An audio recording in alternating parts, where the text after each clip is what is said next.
might seem to the world. The empty seat at the dinner table, children who were forced to grow up without their mother or their father, parents who would never know the feeling of their child's embrace, nearly 3,000 citizens taken from us, leaving a gaping hole in our hearts. On September 11th, 2001, in our time of grief, the American people came together. We offered our neighbors a hand, and we offered the wounded our blood. We reaffirmed our ties to each other and our love of community and country. On that day, no matter where we came from, what God we prayed to, or what race or ethnicity we were united as one American family. We were also united in our resolve to protect our nation and to bring those who committed this vicious attack to justice. We quickly learned that the 9/11 attacks were carried out by Al-Qaeda, an organization headed by Osama bin Laden, which had openly declared war on the United States and was committed to killing innocents in our country and around the globe. And so we went to war against Al-Qaeda to protect our citizens, our friends, and our allies. Over the last 10 years, thanks to the tireless and heroic work of our military and our counterterrorism professionals, we've made great strides in that effort. We've disrupted terrorist attacks and strengthened our homeland defense. In Afghanistan, we removed the Taliban government, which had given bin Laden and Al-Qaeda safe haven and support. And around the globe, we worked with our friends and allies to capture or kill scores of Al-Qaeda terrorists, including several who were a part of the 9/11 plot. Yet, Osama bin Laden avoided capture and escaped across the Afghan border into Pakistan.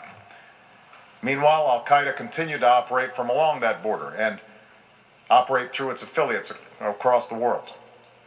And so shortly after taking office, I directed Leon Panetta, the director of the CIA, to make the killing or capture of bin Laden the top priority of our war against Al-Qaeda, even as we continued our broader efforts to disrupt, dismantle, and defeat his network. That's another name for your brother. Then, last August, after years of painstaking work by our intelligence community, I was briefed on a possible lead to bin Laden.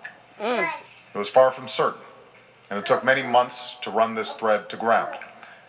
I met repeatedly with my national security team as we developed more information about the possibility that we had located bin Laden hiding within a compound deep inside Pakistan.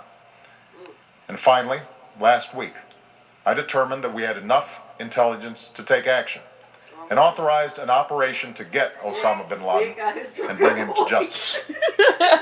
Today, at my direction, the United States launched a targeted operation against that compound in Abbottabad, Pakistan. A small team of Americans carried out the operation with extraordinary courage and capability. No Americans were harmed. They took care to avoid civilian casualties. God. After a firefight, they killed Osama bin Laden and took custody of his body. Wow. For over 2 decades, bin Laden has been Al-Qaeda's leader and symbol, and has continued to plot attacks against our country and our friends and allies. The death of bin Laden marks the most significant achievement to date in our nation's effort to defeat Al-Qaeda. Yet his death does not mark the end of our effort. There's no doubt that Al-Qaeda will continue to pursue attacks against us. We must, and we will, remain vigilant at home and abroad. As we do, we must also reaffirm that the United States is not and never will be at war with Islam. Woo! I've made clear, just as President Bush did shortly after 9/11, that our war is not against Islam. Bin Laden was not a Muslim leader. He was a mass murderer of Muslims. Indeed, Al-Qaeda has slaughtered scores of Muslims in many countries, including our own. So his demise should be welcomed by all who believe in peace and human dignity. Over the years, I've repeatedly made clear that we would take action within Pakistan if we knew where bin Laden was.